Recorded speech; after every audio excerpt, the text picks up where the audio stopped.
30 maggio 1431. La città di Rouen in Francia è in fermento. I cittadini abbandonano le attività quotidiane e si affrettano a raggiungere la piazza del Mercato Vecchio, dove le autorità hanno allestito una grande pira. Dal castello si muove una schiera di soldati che scorta una giovane donna dai capelli corti, vestita con un lungo abito bianco. Il suo nome è Giovanna, Jeanne. La incatenano a un grande pilastro dove attorno è stata disposta moltissima legna. Tutto è pensato affinché la morte non sopraggiunga per asfissia, come avveniva di solito al rogo, ma per mezzo del fuoco. L'eretica deve soffrire. Cade subito in ginocchio, invoca l'arcangelo Michele, Santa Caterina e Santa Margherita, i protagonisti delle sue mistiche visioni. Chiede il perdono di tutti i presenti e offre loro il suo perdono. A un certo punto la assale il terrore e mendica un crocifisso. Un soldato inglese si impietosisce, raccoglie due rami secchi, li lega fra loro a mo' di croce e li affida alle mani tremanti della Pulzella d'Orléans. Il boia riceve il segnale, avvicina una torcia ed esegue la condanna appiccando il fuoco. Un monaco, tale Isambard de la Pierre, si mette davanti alla ragazza e le mostra un'effigie di Cristo. Le immagini sono agghiaccianti e la folla osserva allibita quel macabro spettacolo. Prima che il fuoco la avvolga del tutto, Giovanna raccoglie le forze e si appella un'ultima volta alla grazia del Signore. Poi il silenzio, interrotto soltanto dallo scoppiettio della legna. Aveva appena 19 anni. Ciao a tutti amici di Vanilla. Oggi affrontiamo un personaggio storico che di nome conosciamo tutti, Giovanna d'Arco, e lo facciamo non prendendo in considerazione le sue imprese militari, cui dedicherò una parte molto breve del video, ma tutto il processo che la portò a bruciare viva sul rogo. Se vi interessa affrontare anche la parte delle imprese militari, mi raccomando, scrivetemelo nei commenti.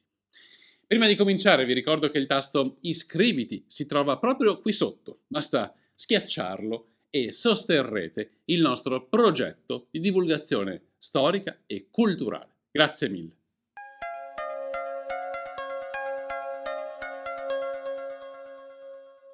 La vita di Jeanne d'Arc, conosciuta in Italia come Giovanna d'Arco, è stata una delle più documentate dell'epoca, soprattutto grazie alla rilevanza che assunse il processo a suo carico, accompagnato da una mole enorme di trascrizioni degli atti.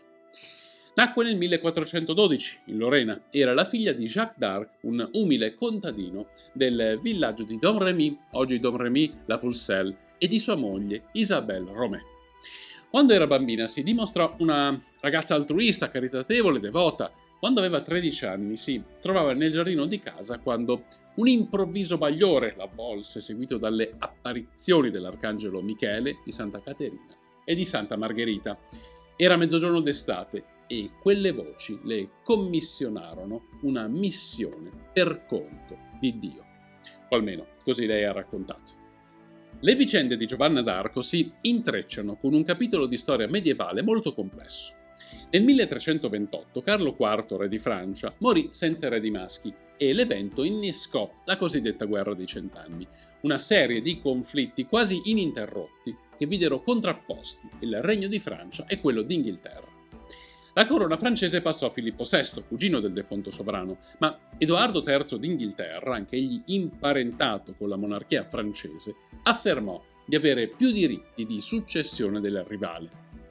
Il braccio di ferro si protrasse fino al 400 e l'esercito inglese giunse a occupare numerosi territori francesi, in particolare quelli di Parigi e Reims. Ai tempi di Giovanna la guerra si inasprì ancora di più in seguito al trattato di Troyes del 1420. Il trattato stabiliva che alla morte di Carlo VI di Francia, soprannominato il Folle, la corona sarebbe passata a Enrico V d'Inghilterra. Il delfino, Carlo, erede al trono di Francia, si trovò tagliato fuori dalla linea di successione, ma avanzò diritti di nascita al trono francese in virtù della conclamata instabilità mentale del padre.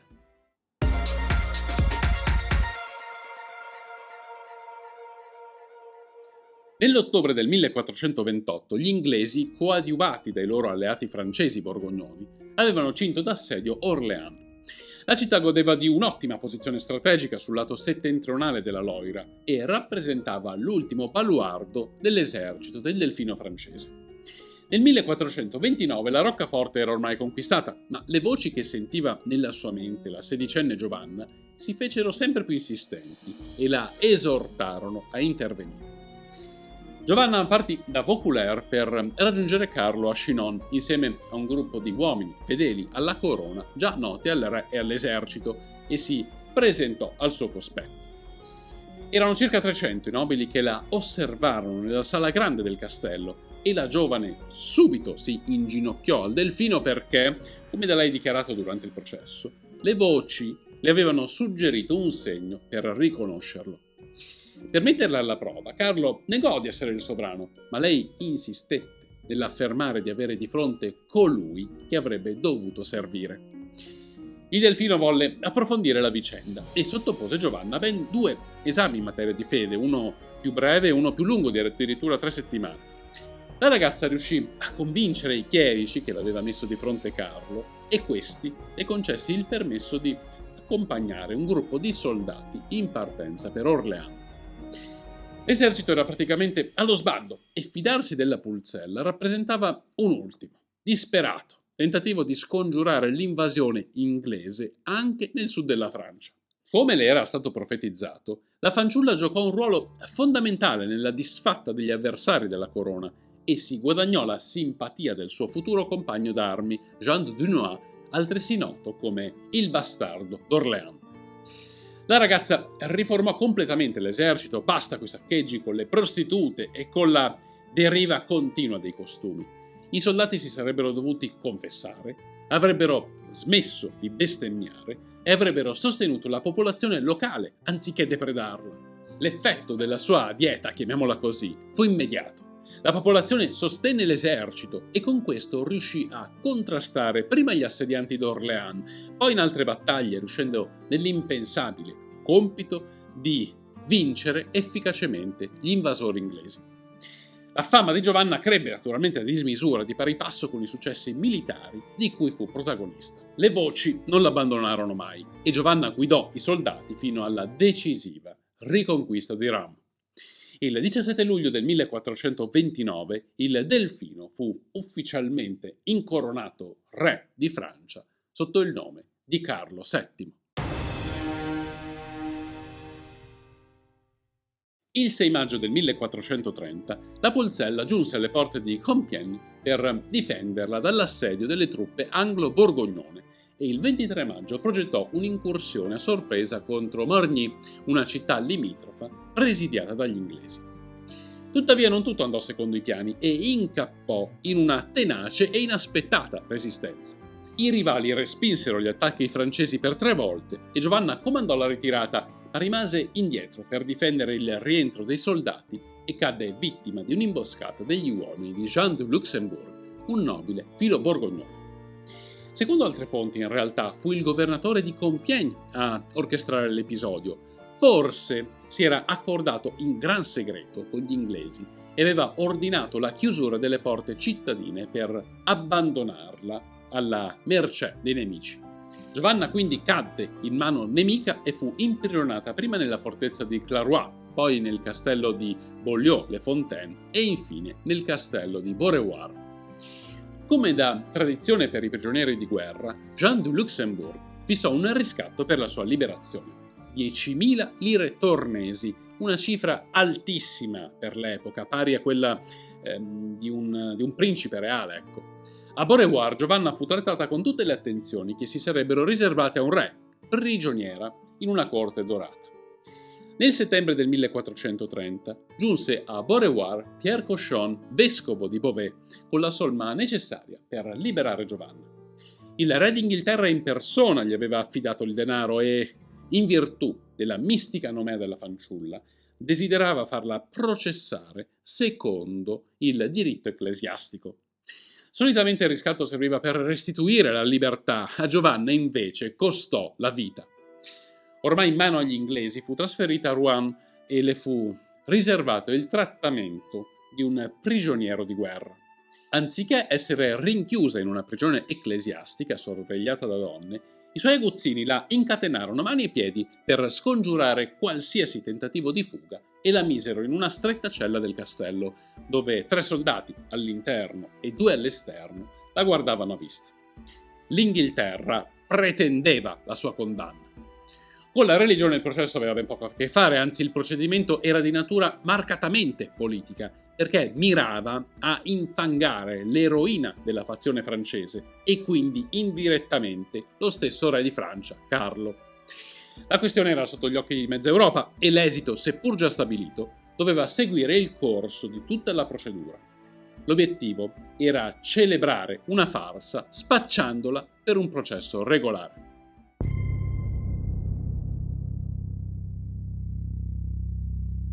Tutti gli ecclesiastici francesi erano a conoscenza delle macchinazioni del governo di Londra e l'istruzione del processo fu molto travagliata. Affinché avvenisse il passaggio di testimone alla Santa Inquisizione, era necessario coinvolgere in prima persona l'inquisitore di Francia. Quest'ultimo era impossibilitato a sovrintendere perché, già impegnato altrove, probabilmente ben poco desideroso di ficcarsi in una bega simile. Allora Cauchon, incalzato dalla foga degli inglesi, si rivolse al suo vice, che però si dichiarò indisposto. Alla fine, il vescovo di Beauvais ottenne il permesso richiesto e burocraticamente il processo poté avere inizio. La procedura andava rispettata, gli inglesi erano stati categorici, ma l'accusa da usare contro Giovanna era ancora sconosciuta. Questo è uno dei tanti esempi delle reiterate violazioni delle norme ecclesiastiche che accompagnarono l'evento. Il compito dell'Inquisizione consisteva nello spingere l'imputato a dichiararsi colpevole in caso di mancata abiura o di ricaduta del peccato. Era previsto il rogo. Ma in base a cosa Giovanna poteva essere tacciata di eresia?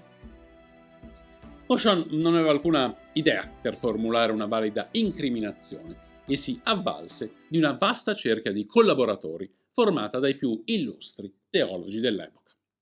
Il 22 febbraio ebbero inizio le indagini preliminari e inviò 3 notai clericali nella città natale della Pulzella per raccogliere delle testimonianze. La spedizione a Don Remy ebbe esito negativo. I concittadini di Giovanna dichiararono che era sempre stata una ragazza tranquilla e devota alla Chiesa, nulla di esecrabile.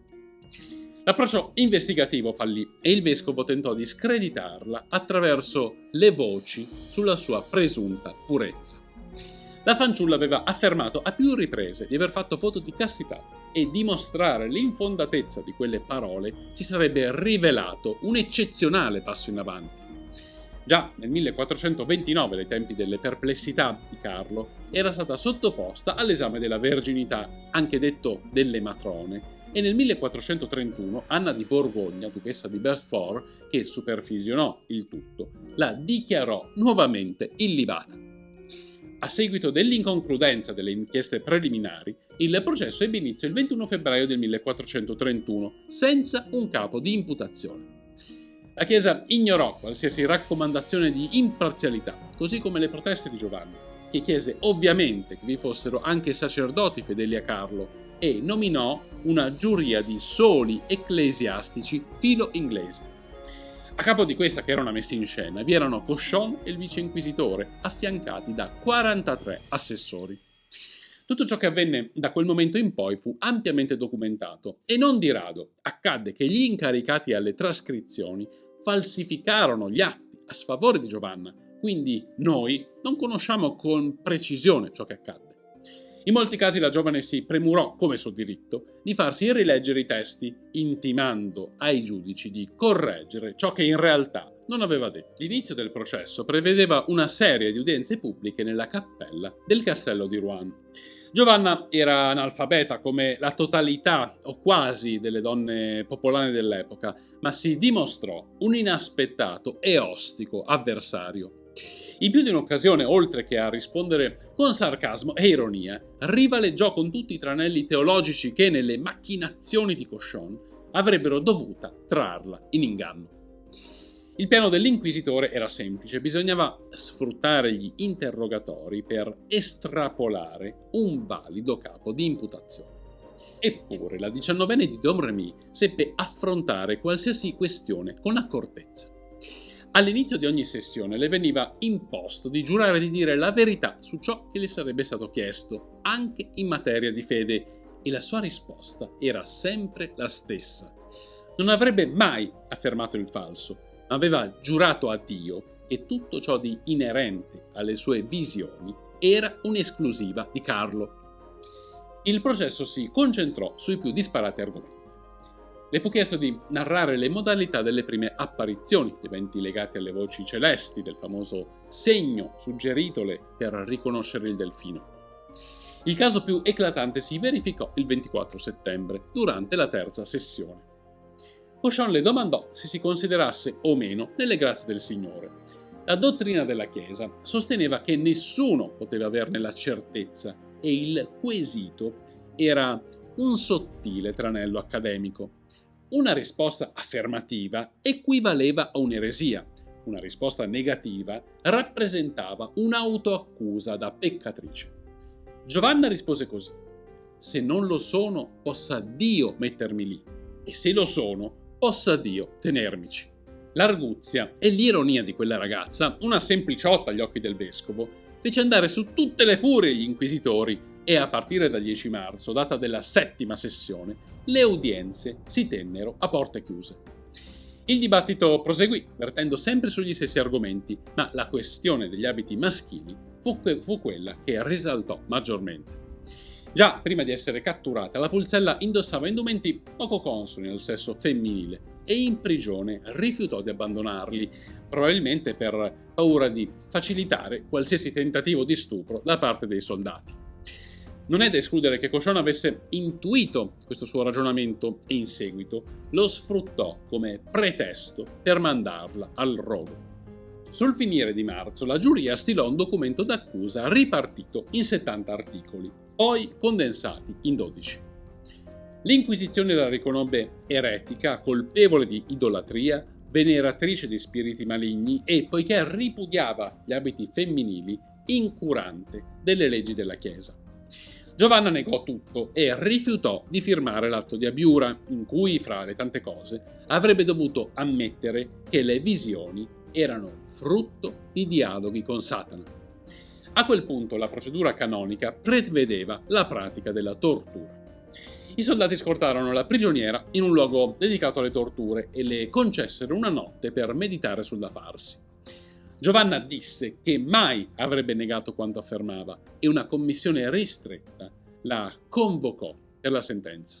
Su 15 giudici presenti, soltanto 3 votarono a favore della tortura. Si decise allora di procedere diversamente.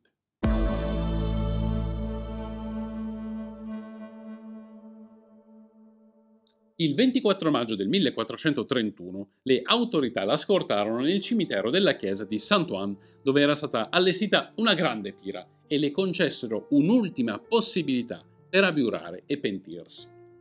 Stando al diritto ecclesiastico in sede di inquisizione, qualora l'imputato avesse invocato l'intercessione del Papa, la giuria si sarebbe dovuta rimettere al giudizio della Santa Sede. Giovanna cercò invano di far valere questo diritto, ma la richiesta fu ignorata. A pochi passi dal raggiungimento del suo scopo, Cochon iniziò a leggere la sentenza, quando la Pulzella lo interruppe e acconsentì all'abiura. Le fu consegnato un documento in cui ammetteva la fondatezza dei capi d'accusa e si impegnava a non ricadere nel peccato, quindi ad abbandonare le armi, gli abiti maschili e i capelli corti. Il suo nuovo destino prevedeva il carcere a vita, ma, almeno in teoria, avrebbe dovuto scontare la pena in una prigione ecclesiastica, finalmente sorvegliata da donne. Nei fatti non fu così. La domenica mattina del 27 maggio, Cochon si recò in visita alla prigioniera, nuovamente rinchiusa nel castello, e constatò che indossava abiti maschili. La versione ufficiale narra che la scelta fu dettata dall'esigenza di continuare a scongiurare i reiterati tentativi di molestia dei soldati, ma altre fonti indicano Cochon come il responsabile di tutto. Secondo l'ipotesi alternativa, dietro esplicita richiesta del vescovo, quel giorno le guardie entrarono nella cella per svegliarla e le sottrassero gli abiti femminili, lasciandole solo quelli maschili. La Pulzella protestò, ma verso mezzogiorno, per necessità, non poté far altro che vestirsi con gli unici capi a sua disposizione. Giovanna non lo sapeva, ma aveva decretato la sua condanna a morte. L'episodio degli abiti, causato da Giovanna oppure accaduto contro la sua volontà, giocò a favore di Cochon naturalmente, che riunì ancora una volta la giuria per discutere dell'accaduto. Stando alla dottrina cattolica, l'accusa di travestimento andava contestualizzata per verificare che non vi fossero delle attenuanti. Nel caso di Giovanna, l'atto era legato a una comprovata necessità di autodifesa, ma la giuria era sorda a qualsiasi ragionamento logico e coerente e la dichiarò ricaduta nell'eresia. Alla presenza di Cochon, il 30 maggio, due frati si recarono nella cella della Pulzella e la avvisarono della sentenza. La giovane si confessò e chiese che le venisse somministrato il sacramento dell'Eucaristia. Martin Ladvenu, uno degli ecclesiastici, rimase interdetto perché offrire la comunione a un peccatore rappresentava un controsenso. A riprova della grande farsa che fu il processo del 1431, Cochon diede il suo benestare. Il 30 maggio del 1431 la ragazza fu arsa viva sul rogo, invocò Dio, la Vergine, l'Arcangelo Michele, Santa Caterina e Santa Margherita. La ragazza era stata accompagnata da 200 soldati nella piazza del Mercato Vecchio di Rouen e questi imposero al boia: fa ciò che devi. Il fuoco iniziò a salire. Giovanna chiese acqua benedetta e quando fu ormai avvolta dalle fiamme gridò solo Gesù! Poi, nei minuti successivi, bruciata viva, morì. Aveva 19 anni. I resti furono gettati nella Senna.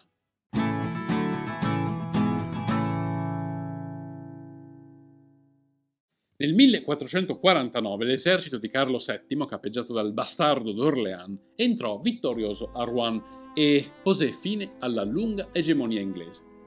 Sia il sovrano sia il vecchio compagno d'armi di Giovanna si fecero promotori della sua riabilitazione e nel 1452 Papa Callisto III autorizzò la revisione del caso. Il 7 novembre del 1455 ebbe inizio il cosiddetto processo di annullamento. L'Inquisizione, orfana dell'influenza inglese, poté operare senza le irregolarità che avevano contraddistinto l'evento di 20 anni prima. Furono interrogati più di 100 testimoni e tutti i nodi vennero al pettine. L'accusa di travestimento fu facilmente confutata in virtù delle eccezioni previste dalla dottrina. Ne conseguì la revoca della condanna per eresia e, passando per il classico iter religioso, Papa Benedetto XV proclamò santa Giovanna nel 1920. La sua storia ha attraversato lo spazio e il tempo ed è giunta fino ai giorni nostri, conquistando la letteratura, il cinema e la pittura. Da semplice contadina analfabeta, Jeanne d'Arc vive tutt'oggi nell'immaginario comune come vittima di una giustizia ingiusta, di una chiesa al soldo del potere politico.